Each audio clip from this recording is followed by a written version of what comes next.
আসসালামু আলাইকুম। বিনোদন বাংলায় আপনাদের সবাইকে অনেক অনেক শুভেচ্ছা। দেখতে দেখতে 25শে মার্চ বাংলাদেশ এবং ইন্ডিয়ার মধ্যে এএফসি চ্যাম্পিয়নশিপের খেলার দিন একেবারে ঘনায় আসছে এবং এই এএফসি গ্রুপ সি তে বাংলাদেশ, ইন্ডিয়া, সিঙ্গাপুর এবং হংকং আছে। এই গ্রুপের ভিতরে বাংলাদেশ এবং ইন্ডিয়া একের পর এক চমক দিয়ে যাচ্ছে। বাংলাদেশ তাদের প্রথম চমক দেয় লেস্টার সিটি প্লেয়ার হামজা চৌধুরীকে ফিফার ছাড়পত্র গ্রহণ করে বাংলাদেশের হয়ে খেলার অনুমতি পাওয়া, এবং এরপরেই আরেকটি ঘটনা হলো যে হামিদুল ইসলাম, যিনি ইটালি প্রবাসী, ইটালির ফোর্থ টায়ারে খেলা প্লেয়ার, 10ই মার্চ বাংলাদেশের যে কন্ডিশনিং ক্যাম্পটা হচ্ছে সৌদি আরবে, সেই ক্যাম্পে যোগ দিতে যাচ্ছেন। তার মানে বাংলাদেশ দুটা সারপ্রাইজ দিছে কোয়ালিফাইং রাউন্ডে খেলার। এবং ঠিক একইভাবে শেষ মুহূর্তে এসে ইন্ডিয়াও অনেকটা চমক দিল, কারণ ইন্ডিয়ার সমস্যাটা হচ্ছে ইন্ডিয়া বেশ কিছুদিন ধরে স্কোরিং সমস্যায় ভুগতেছে। তারা প্রপার নাম্বার 9 এখনো পায় নাই।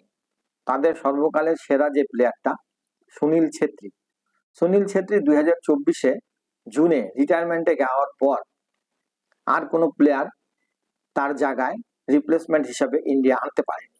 এবং এএফসি কোয়ালিফাইং রাউন্ডে খেলার জন্য ইন্ডিয়ার যে দল ঘোষণা করা হবে, তাদের যে আইএসএল, যেটা ইন্ডিয়ান সুপার লিগ, যেটা সেই লিগে যে পারফরমেন্স, সেই পারফরমেন্সটা উপরে যে একজন নাম্বার 9 প্লেয়ারকে তারা সিলেক্ট করবে, এই অবস্থাটা তাদের নাই। কারণ ইন্ডিয়ান সুপার লিগে প্রথম 10 জন প্লেয়ারের মধ্যে ইন্ডিয়ান প্লেয়ার একজনই আছে, যিনি হচ্ছে সুনীল ছেত্রী, মরক্কোর একজন প্লেয়ার, যিনি প্রথম স্থানে আছেন, এবং দ্বিতীয় স্থানে আছেন সুনীল ছেত্রী। সুনীল ছেত্রী 12 গোল করেছেন এই সিজনে, এবং তিনি বেঙ্গালোর এফসির হয়ে খেলে থাকেন। এবং এরপরে যদি আপনি দেখেন যে তাদের যে লোকাল প্লেয়ার, এই লোকাল প্লেয়ার গুলা বলতে পারেন মানে 2 নম্বরে সুনীল ছেত্রী থাকার পরে 3 নম্বরে কে আছে, 4 নম্বরে কে আছে, 5 নম্বরে কে আছে, নাই। তাদের কোনো লোকাল প্লেয়ার 1 থেকে 10-এর মধ্যেও নাই। একমাত্র 2 নম্বর পজিশনে আছে সুনীল ছেত্রী। তাদের তো এএফসি কোয়ালিফাইং করতে হবে।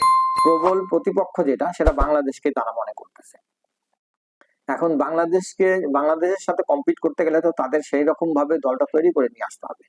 কিন্তু এই অবস্থাতে তারা কি করতে পারে? এখন তাদের তো এখন নাম্বার 9 প্লেয়ারই নাই। তো দেখা গেল যে 10-এ নাই, ঠিক আছে, 11-তে কে আছে? 11-তে একজন আছে। 11 নম্বর পজিশনে আছেন ব্রিসেন ফার্নান্দেজ। ব্রিসেন ফার্নান্দেজ এসপি গোয়ার হয়ে খেলে থাকেন। তো উনি 7 গোল করছেন।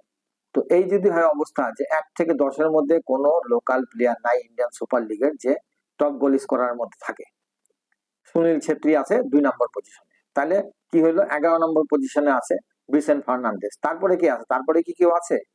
12 নাম্বার, 13 নাম্বার, 14 নাম্বার, 15 নাম্বার নাই। 20 নাম্বারে যে আরেকজন আছেন শুভাশিস বোস। শুভাশিস বোসের বিষয়টা আবার একটু ডিফারেন্ট। উনি একজন ডিফেন্ডার। এখন একজন ডিফেন্ডারে তো আপনার 9 নাম্বার 9 পজিশনে খেলাতে পারেন। তো যার কারণেই ইন্ডিয়া কি করলো? সুনীল ছেত্রীর সাথে বসে ডিসাইড করলো যে তাকে অবসর ভেঙে তাকে দলে আবার আসতে হবে, দলের প্রয়োজনে। বিশেষ করে তারা এই কাজটা করছে বাংলাদেশের সাথে কম্পিট করার জন্য, কারণ তারা জানে যে বাংলাদেশের সাথে যদি তারা মানে ভালো রেজাল্ট করতে চায়, তাহলে সুনীল ছেত্রী ছাড়া আর তাদের কোনো এই মুহূর্তে তাদের হাতে আর কোনো অপশন নাই। এখন সুনীল ছেত্রীর হিসাবটা হচ্ছে এরকম যে এই 2025-এর এপ্রিলে সুনীল ছেত্রীর বয়স হবে 41 বছর। এখন 41 বছর একটা প্লেয়ার যে তাদেরকে যদি ফিরায় নিয়ে আসতে হয় তাদের প্রতিপক্ষ দলের সাথে খেলানোর জন্য, তাহলে ইন্ডিয়ান এই যে এত ঢাক ঢোল পিটায় যে ইন্ডিয়ান সুপার লিগ গুলা হয়, এই লিগের কি কি মানে আছে? আমি তো কোনো মানে বুঝি না। দেখেন, বাংলাদেশে নাম্বার 9 পজিশনে তেমন কোনো প্লেয়ার ছিল না। তারপরে বাংলাদেশে এইবার যে লিগটা হচ্ছে 2025-এ, এই লিগে পুলিশ এফসির হয়ে খেলে আলামিনকে দলে নেওয়া হয়েছে। তো দেখা যাক এখন বাংলাদেশ এবং ইন্ডিয়ার এই 25 তারিখের ম্যাচের রেজাল্টটা কি হয়, শিলংয়ে যে ম্যাচটা অনুষ্ঠিত হবে। তো আমার মনে হয় যে হামজা চৌধুরী ডিফেন্সিভ মিডফিল্ডার হিসেবে খেলে থাকলেও মানে আমাদের যে সাবকন্টিনেন্টের যে মানে খেলার যে মান, এই জায়গায় আমার মনে হয় আমাদের যে বাংলাদেশি কোচ আছেন হ্যাভিয়ার ক্যাবরেরা, উনি আমার মনে হয় যে যদি উনি হামজা চৌধুরীকে অ্যাটাকিং মিডফিল্ডার হিসাবে খেলায়, তাহলে আমার মনে হয় যে আমরা ভালো রেজাল্ট করতে পারি। তো এটা তো এখন কোচ ভালো বুঝে কি করবে। তবে আমার মনে হয় যে আমাদের যে খেলার যে গতি বা খেলার যে ধরন, এই ধরনের জায়গায় মানে হামজা চৌধুরীকে ডিফেন্সিভ মিডফিল্ডার খেলানোর কোনো যুক্তি নাই। আমি মনে করি তাকে অ্যাটাকিং মিডফিল্ডার হিসাবে খেলানো উচিত, এবং আমরা ইনশাল্লাহ আশা করি অনেক ভালো রেজাল্ট করবো। তো ঠিক আছে, আগামী 25 তারিখে ইনশাল্লাহ বাংলাদেশ ইন্ডিয়ার ম্যাচে রেজাল্ট নিয়ে আবার কথা বলবো। আজকের মতো বিদায় নিচ্ছি। আসসালামু আলাইকুম রহমতুল্লাহ।